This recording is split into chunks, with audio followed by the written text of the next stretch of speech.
Hello, everyone. Welcome back to the Gamer's Hearth podcast. I'm really excited to be back in the seat doing the podcast, and we have a really good interview coming up that I think you are really going to enjoy with one of my favorite creators, SaraStrawb. How's everybody been? I hope you're having a good new year. I hope you're having a good end of the year last year. I'm curious if any of y'all have any gaming related goals. Last year, one of my goals was to finish a bunch of games in my backlog, and I didn't finish all of the ones that I wanted, but I did finish quite a few.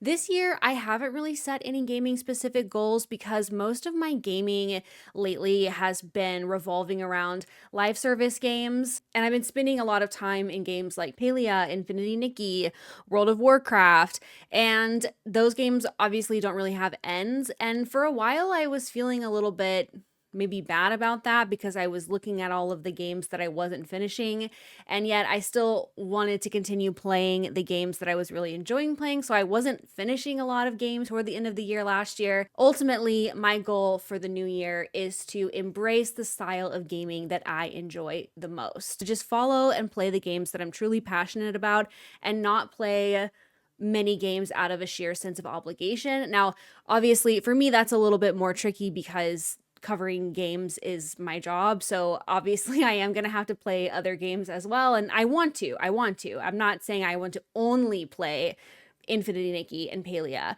but I am saying that I think I just want to be a little bit more true to myself and play what I'm truly passionate about. So let me know what your goals are for this year. You can let me know down in the comments if you're on YouTube, or you can email me at gamershearthpod@gmail.com. Let's now just get right into the juicy topic, which is a conversation that I had with a content creator on TikTok and Twitch and YouTube named SaraStrawb. She is an awesome creator who just has blown up over the last couple of months by posting really good content about Fields of Mistria and Infinity Nikki and other things as well. Her content is such an amazing mix of funny skits and really insightful, thoughtful content, tips and tricks. Our conversation sparked when we were chatting on my live stream one day about our experiences streaming Fields of Mistria and streaming Infinity Nikki, and some of the comments that we had gotten either about the games being ripoffs of other games, also just sort of the misogynist vibes that tend to surround not just those two games, but cozy games or girly games as a whole. And so we sat down, we hashed it all out. It was so much fun. I love chatting with her, and I really hope that y'all enjoy it. Sarah, thank you so much for coming on the podcast today. I'm really excited to talk to you about all kinds of stuff. How are you doing today? I'm doing great. I'm really excited too.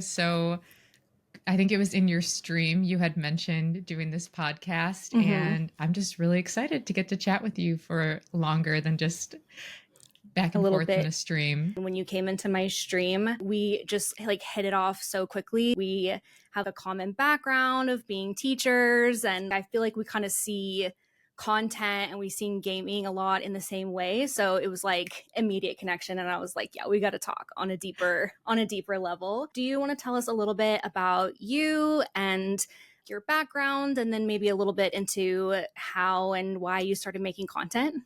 Yeah, definitely. I mean, like you mentioned, we have a similar background. I used to be a teacher. So after I graduated school, I was a fourth grade teacher, and then I taught high school English. But just in the past couple of years, I've been super interested in creating content, and I've always been someone who's loved YouTube and streamers. And actually, a couple of years ago, I started recording some content for Genshin Impact, and I Nice. never posted it. It was just a way for me to like practice trying to edit for YouTube and stuff. Yeah. But this past year, when Fields of Mistria came out, I had been making a few TikToks about like crocheting, and no one ever saw them. They didn't go anywhere. But I thought I'd make some videos about Fields of Mistria, and they just started doing well. And I decided to post, and I think I posted almost every day for 2 months. And it was Nice. definitely like kind of trial by fire. I was just doing all kinds of videos, different lengths, tip videos, and memes and stuff. And I just got super obsessed with it. So I've kept going. I know you also stream, but what other platforms do you post on? Yeah, I started with TikTok. As soon as I hit the number of followers that I needed to stream on TikTok, I started there, but I had always wanted to do Twitch. and I started streaming on Twitch in October, and then I just posted my first few videos on YouTube this past month. So I'm Ooh. slowly adding in more platforms. So you were making Fields of Mistria content, and then you were also streaming Fields of Mistria. Right? Were you did you start streaming it like right when it came into early access, or yeah? Yeah, yep. I started streaming it right away and I would stream it on TikTok. And Nice. the funny thing about TikTok is that people are just passing by on the For You page and they have no idea what you're playing. And TikTok does a really bad job of showing like the game title of the game that Yes. you're playing. Yes. So many people would come in and say like, "Oh, is this Stardew Valley? Is this Yes. like a mod of Stardew Valley?" Or I'd get a lot of people seeing it and saying, "Oh, this is a Stardew ripoff." And actually, Yeah. one of the earliest videos that I did that was just me chatting was talking about how Stardew Valley used to be called a Harvest Moon ripoff. Mm-hmm. And that started a huge conversation in the comments. That's such an interesting topic because I experienced the same thing. I mean, first of all, there's inevitably when you're streaming on TikTok, people are going to be like, "What game is this? What game is this?" Does that happen to you? Like every other Yes. comment is, "What game is this?" Yeah, and I've gotten the same thing too. Like, "Oh, is this Stardew Valley? Is this a mod?" It's really interesting because I see this all the time, not just with Fields of Mistria, but with really any farm sim that comes out. Like I remember Coral Island was getting that a lot when Coral Island. Have you played Coral Island, by the way? No, but that's so it was getting called a Stardew ripoff. Oh yeah. Oh And yeah. the art style and the vibe to me seemed totally different, It's even as an outsider who hasn't played it. yeah, it's very different. But I think the reason why people were calling it a ripoff, well, besides the fact that it's a farm sim, and that's kind of just what happens with farm sims a lot of the time, but the map is very similar. Like the way that all Oh. the town stuff is laid out is pretty similar. So I think people were like, well, this map is literally just the same as Mhm. Stardew, so it's a ripoff. But it got called a ripoff a lot. I think it really happened more at the beginning. Since then, they've added more features that make it Mm. more unique. I never Mhm. felt like it was a ripoff, but that one was called a ripoff a lot too. Well, I think it's happening more and more because I don't remember what year it was, but in recent history, wasn't there that Switch or that Nintendo Direct where there were so many farming games that were Yes. announced? Mhm. And it kind of got memed on all over the Yeah. internet. And I think that was when they announced Harvestella, I think was one of the ones yes. in that Nintendo Direct. Yeah. Yeah, exactly. And I mean, cozy gaming has just like taken off, especially Mhm. since 2020, because Yeah. people have wanted like comforting games. Mhm. And also, and this is something that we've talked about, like I think companies are realizing how much of the gamer block is made up of women or Yeah. people who have different interests than Mhm. just what gaming has been for so many years. And so as these new games have come in, and a lot of them can be made by indie studios, which means they're being made a lot faster Mhm. and they can be made with smaller teams and lower budgets. Feels like people don't really know what box to put them in. Yeah. And there has been this kind of like adverse reaction to all of those Yeah. games. Because even within cozy gaming, there's a lot of, well, number one, the fact that what is cozy is very subjective, I Right. suppose. But also within what you would typically consider cozy games, there's so many different types. There's farm sims, there's cafe, restaurant games, visual novel type things. Like coffee talk and yeah, games like that. exactly. Decorating Exactly. games. Well, Yeah. it's kind of funny because farming has become a mechanic that you see in so many games now, but it's just Mhm. like how so many games have collecting, Mhm. crafting. Yeah. Like for some reason, farming has been kind of the butt of the joke or has more of a spotlight on it as opposed to Mhm. some of these other systems that we've just like accepted that they're in almost every game now. Yeah, like even old school RPGs typically will have some sort of crafting system or a Mhm. collecting system. So, what do you think it is about farm sims in particular that, because I've seen this more with farm sims than with anything else in my own content. But so, what do you think it is about farm sims in particular, like Fields of Mistria, that make people say rip off more than they would with some other types of games? Yeah, I think it's a couple things. One is just how popular Stardew Valley has become, which I Mhm. think Stardew Valley only came out in 2016 or 2017. It's Yeah. fairly recent in the Mhm. big picture of gaming. And so I think if people are only familiar really with Stardew Valley, they're going to think that any other farming game or game that has similar systems to Stardew is a direct ripoff of it. And what's cool about Fields of Mystery is that they credit the creator of Harvest Moon and Stardew Valley in the credits to the game. And I think they've done a lot to differentiate it from those and bring in their own elements. Something that I think is really strong is like the relationships and the dialogue, which Harvest Moon and Stardew Valley, I don't think they're as strong in those areas. Yeah, I agree.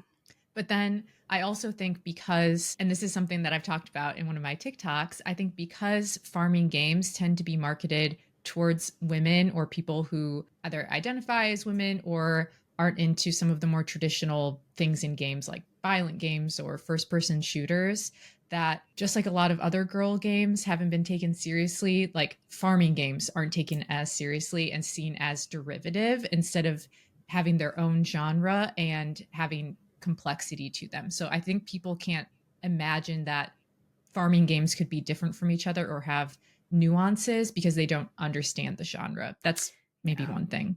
I think Stardew Valley is really unique in that it kind of quote unquote broke containment, in that people who weren't into that genre still know of Stardew Valley and still played Stardew Valley. And so, yeah, it definitely kind of lends itself to that because, like you said, just not really understanding the genre. One tangent that I always go on when I talk about this is like farm sim is a genre, just like any, genre of gaming. And so they will have common systems, similar themes, and things like that. I think with Fields of Mistria, it may be a little bit of like a 1-2 punch because Fields of Mistria is both a farm sim and also it is unabashedly girly with the color palette. Yeah, it does have that girly packaging. And people come into my lives and say, oh, is this like magical girl Stardew? Or this is girly Stardew. So I think Stardew has that more like grounded, traditional pixel art style. And then Fields of Mistria has really taken on like that pastel Sailor Moon look, which I think can, and people have said they don't like the color palette or they don't like the art style of it, but you know exactly what they're going for. And of course the creators made Pusheen, and Pusheen, I know, when I found that out, I was like, oh my god, that's so cool. It totally fits. Like it's the same style and color palette that they do for their Pusheen comics. And so then another game that you've been making content for and streaming is Infinity Nikki. So let's talk a little bit about Infinity Nikki, maybe just a quick like description of what the game is and what it's like. Okay, I'll take a crack at the description. There's a lot. It's kind of hard to describe, I think. Yeah, I mean, at first it's important to know that it's like the 5th or 6th in a series. So this is from like some mobile dress-up games that have been very popular, but were mobile only. And then when this game first was announced, people were really surprised because it is an open world AAA entry into the series that's made in Unreal Engine. So it looks totally different from the others, but it first caught my eye when some creators were playing the original beta early last year, and it just looked like so much fun, all of the exploration and the collecting. So you're exploring a world, it's fully voice acted, there's quests, and then there's tons of sides activities to do. A lot of it has to do with dress up, but then fishing and crafting and all those things that we have in other cozy games. And they've actually marketed it as the coziest open world game. So they're trying to lean into the cozy game side. Which, low-key, I think I kind of agree with that, to be honest. There's less of an emphasis on combat, which I think is what makes it cozy as opposed to other open world games. Yeah. And especially the other game that it gets compared to a lot, speaking of ripoffs, is Genshin Impact. So when I stream Infinity Nikki or I've made videos on it, I have had a lot of comments saying that it's a Genshin ripoff, which, Genshin, I think, was hugely successful. And I used to play Genshin Impact. And as someone who has played both, there's tons of differences. So I was going to ask, what comparisons do you find between Genshin and Nikki? And then what are some ways that you think that it's different? Like what makes it different, When it comes to gacha, you'll find that a lot of the menus are very similar. And I think the reason they do that is because there usually are so many currencies and systems that they try to make the menu similar so that players could drop into them and kind of know how to navigate. Because usually when people play gachas, they play multiple gacha games. At least that's my experience meeting other people. So it does have similar menus, and that's what I've seen people criticize the most. But I do think that's common across the genre. What I like about Infinity Nikki is that it doesn't feel as necessary to spend real world money as it did in Genshin, because with Genshin, it is so combat focused and they bring out new characters who have different abilities, and those can, and some of them are better than others. Some characters are more powerful than others. In Infinity Nikki, it's outfits. Yes, you can, get an outfit with a cool animation like we have right now, but personally I've only spent $25 in Infinity Nikki so far, and I feel like that's more than enough and less than I would spend on another AAA game. So you had a video that went super viral about Infinity Nikki, specifically talking about the jiggle physics, or the lack of the jiggle physics. Yeah. So talk to me about that. Yeah, so I made that video in the beta. I had applied to be in the Infinity Nikki beta before I started making any content at all. So even before I started my Fields of Mistria content, I had applied for the beta because I really wanted to play Infinity Nikki as soon as it came out. And yes, it was on the radar, but it had not blown up nearly as much as it has now.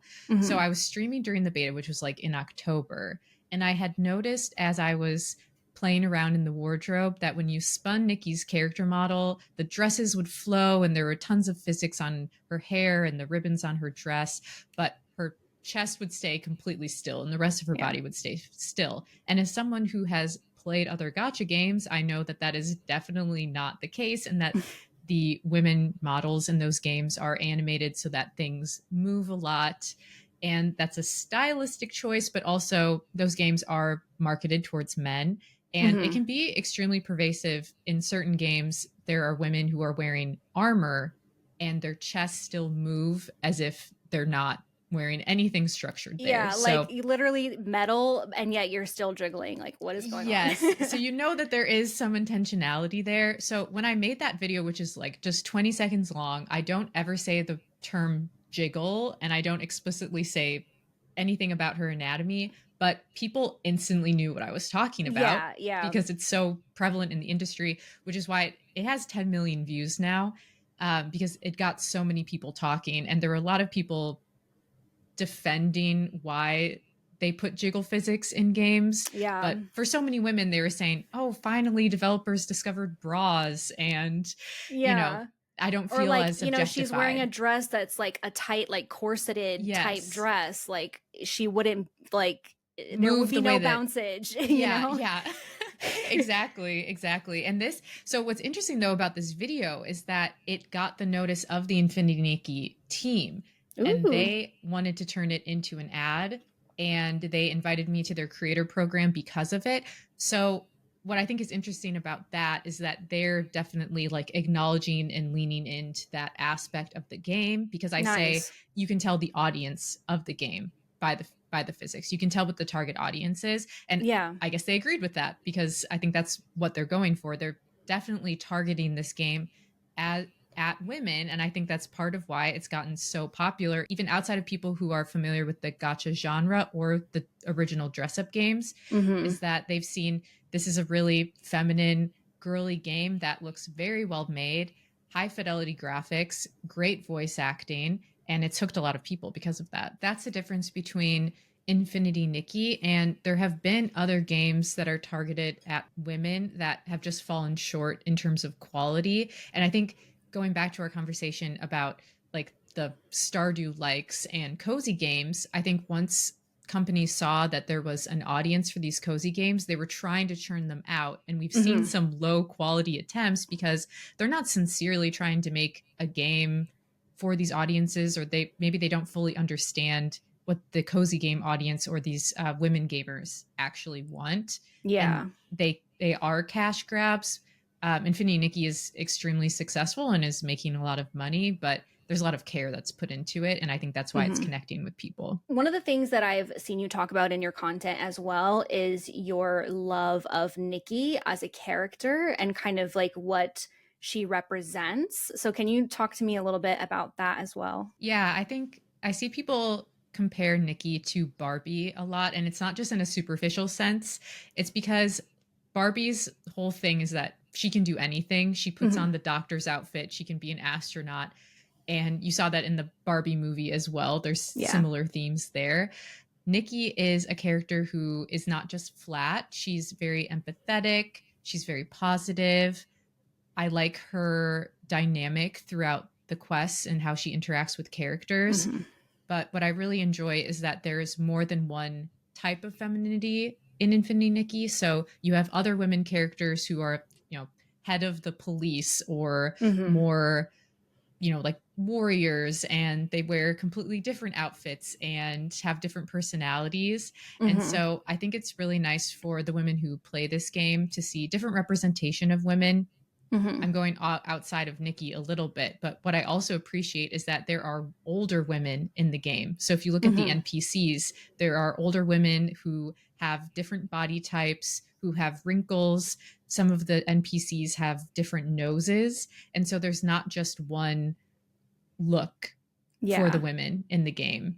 And I think that's something that people are really responding to. So I think it's Mm-hmm. very refreshing to have a character who loves to dress up and has some of those girly aspects, but is also, taking charge, fighting, and doing a lot of other activities as well. I love her as a character. One thing that I've noticed a lot when I've made content about Infinity Nikki is not just the ripoff thing, which I have seen a couple times, but also I've seen a lot of people lamenting the fact that they have to play as Nikki and they can't play as a male character or even like as a character that they can customize themselves. Have Mm-hmm. you seen any of that at all in your own content?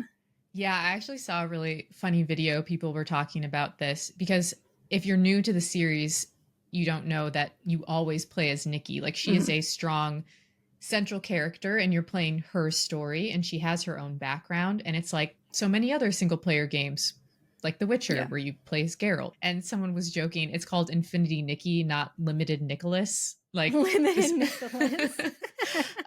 Talking about like that character customization thing, it's interesting because as I was watching the Game Awards recently, we had The Witcher 4 was Right. announced with Ciri as the main character.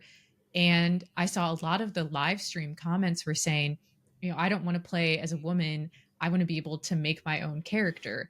And Yeah. for whatever reason, I've been playing as male characters for my whole entire life as a gamer. There's so Yeah. many single player first person games where you play as a man and you play their Mm-hmm. story.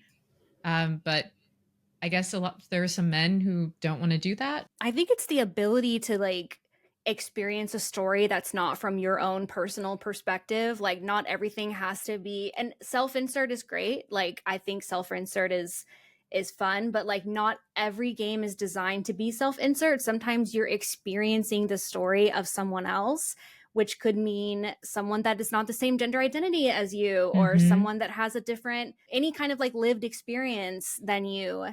And I think, that that's a good thing that we play games that show a different lived experience than us because it helps us learn about other lived experiences and just, experience the world in a different way, even, whatever limited way you can through a video game. The gaming industry and games as media have been very much targeted towards men or boys. Mm-hmm. And I remember that from growing up. There weren't a ton of options for girls, which is why it's so Yeah. exciting to have games like Infinity Nikki and Fields of Mistria, like we've been discussing. And so I think as the genre or the industry continues to evolve and brings more people into it, there are just going to be different games made from these different perspectives, which I think is amazing. There's an awards category at the Game Awards, Games for Impact, and they usually Mm-hmm. celebrate games that show you another perspective, Yeah. which I think is amazing. And I think we're going to continue to see that. But alongside of that, there's going to be the negative pushback. And I've seen a lot of things on Reddit, and there was actually an entire community that I stumbled into. They were really upset that games seem to be getting more progressive. And I think from them, Mm. progressive just means showing a new lived experience that's not Yes. just white, cis, male centered. Have you seen, this is a side thing, but have you seen that woke games list? Yes, I have seen Yeah. that. Yep. That is crazy because there's like some really crazy stuff on there. Like I'm trying to remember what some of the craziest ones were, but it would just be this like innocuous game and they're like, "Oh, um Oh, there was one game that like animals were featured in the game and like they were anthropomorphic and one of the raccoons was in a wheelchair or something like that. And it was Yes, like, it's this is woke Overcooked. because Overcooked. That's what it was. Overcooked. I was like, what game was it? Yeah, this game Overcooked is woke because raccoons don't have wheelchairs. And so you're trying to push that narrative to us. And it's like, okay, first of all, they're anthropomorphized and like, so they're meant to kind of be like people, and like some people have wheelchairs, like, and so Yeah, the that's raccoons are cooking. They're yeah. working in a restaurant, and also the restaurant is a hot air balloon. So Yeah, which like part of that needs to be realistic? the kitchen is like going upside down and turning around Right. and like doing all this stuff. And the argument, what they try to say to make the argument sound logical, is that it's about the quality of the games. And so they think that if developers are spending time putting out different kinds of protagonists or including these things in their games, then the game itself is going to suffer, that the quality in some way will suffer. And the same people like to talk about meritocracies, but I mean, the games are selling, the games are successful and critically acclaimed, but to them, it's some kind of larger conspiracy, and they think that something is being taken away from them. For the rest of us, I just want to play a good game. I know that, you know, The Witcher 4, I'm super excited for. I mean, this is even besides the fact that on top of not wanting to play a Ciri for being a woman, they also think that she's ugly for some reason. Which is, are like, do you have eyes? Like, are you crazy? I think there was a similar argument about what's the new Naughty Dog game, Intergalactic, the Heretic Prophet. So that's another character that was, you know, quote, too masculine, I guess, to be attractive. It was really sad. I was watching the live stream of the Game Awards, and I was actually watching it from a male creator who, I'm not going to name him, but he's completely unproblematic. Like, he does not stand for any of that kind of stuff in his videos, and he definitely doesn't give off the impression that he would agree with them. But the men in his live stream leaving comments saying, I don't want to play as that when she came up on the screen. That's just so dehumanizing, and it's just so typical of the lived experience of women constantly being dehumanized.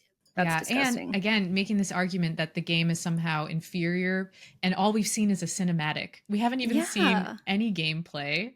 Yeah. There's no reason to believe it's bad. Same thing with The Witcher 4. And it's like, a lot of times the graphics and cinematics don't look exactly like, the character models don't look exactly like how they're going to look like in game. That's totally true, but also someone traced her features from Witcher 3 to the cinematic in Witcher 4, and it's the same. There's different lighting. I mean, it's a gritty cutscene. She's obviously aged a little bit. So if all the difference is that she's aged, then that's a really sad message as well. And yeah. When it comes to Infinity Nikki, it's cool to see how successful it's been. And I've actually seen a lot of men and creators, male creators, playing the game and saying, oh, it's actually good. And if you look at the subreddit for Infinity Nikki, there's a lot of posts of like, I'm a man, can I play this game? Yeah, but that makes me so sad. Yeah, like, of course you can. Exactly. And I think the sad part of it, and maybe what people don't realize right away, is that having to couch that, like, I'm a man, but I like Infinity Nikki, is that feminine things have been seen as inherently inferior. Yes. And that it's somehow shameful for men to enjoy feminine things or things that women like. So while I'm really excited that the game has been like praised by men, it is a little bit sad to see that they have to kind of use like some kind of disclaimer. Yeah, and it's just really sad because I feel like misogyny, and this is not like a new argument, but misogyny hurts men too because it limits the experiences of men, right? Like, a lot of men would just immediately discount something like Infinity Nikki because it's girly, but it legitimately is a good game, not in spite of the fact that it's a girly game, but just period. Like, it is a good game. And also, not every woman is super girly or loves pink or loves girly things. Yeah, exactly. Exactly. So even though I mean, I feel like there are some, there's been a little bit of pushback in various regards against games like Fields of Mistria and Infinity Nikki, I have still felt very encouraged by the fact that number one, that these games exist, but then number two, how successful they've been. I mean, obviously Infinity Nikki is very, very successful, makes a lot of money. Fields of Mistria just like blew up and was huge, and people are still really excited about it because it's still in early access, so they're still releasing updates and stuff like that.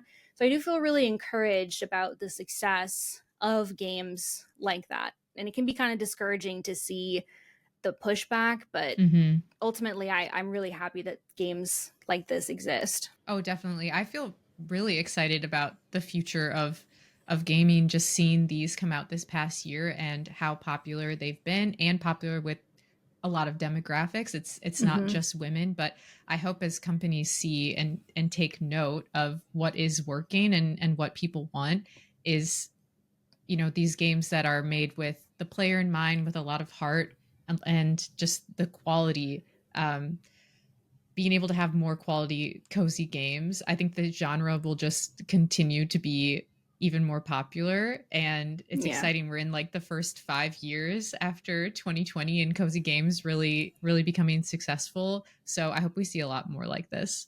Yeah, me too. Me too. Okay, so I always wrap up, and I feel like this one is kind of obvious because we've been talking about it, but I usually wrap up with asking, like, what games are you playing right now? So what are you playing right now? I've been playing a lot of Infinity Nikki. Like, it's the only thing I've streamed. I took a slight break to play some Stardew Valley, so I've been playing that offline, off of my content. I've been playing Astrobot since that one Game of the Year. Nice. That's another one that I was really excited about, how it got so much attention, because it just felt like a return to, it's just a fun game.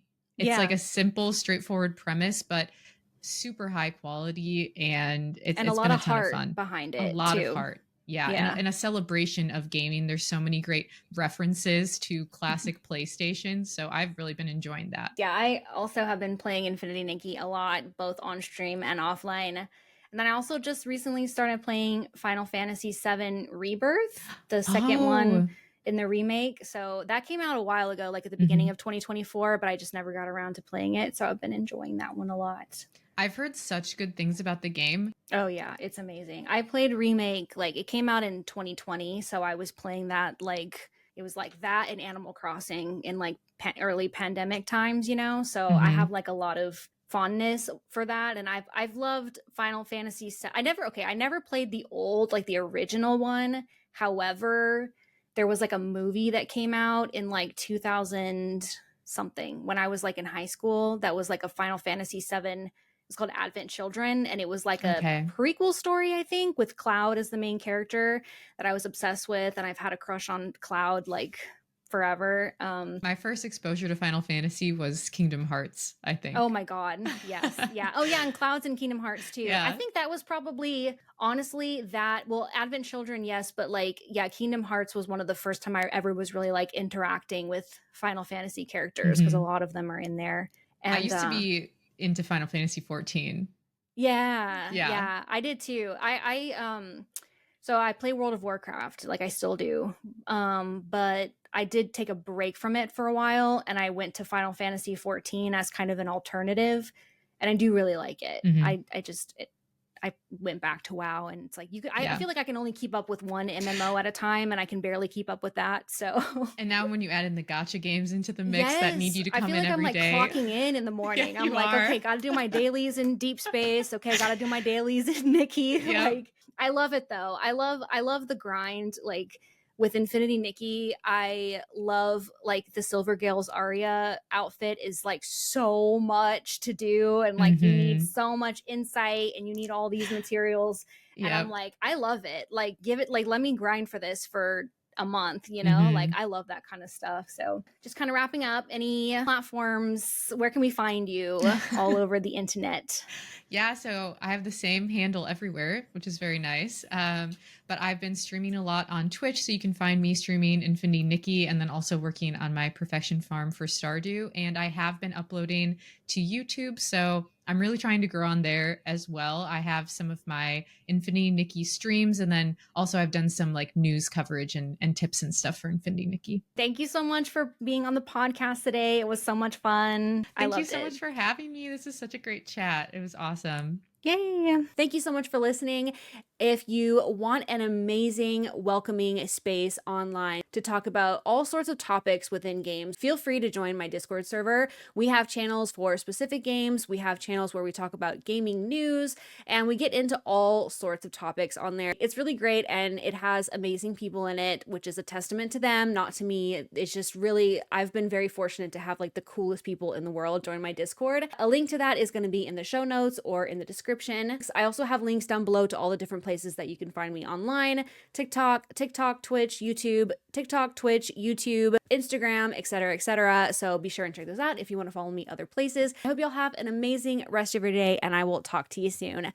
Bye.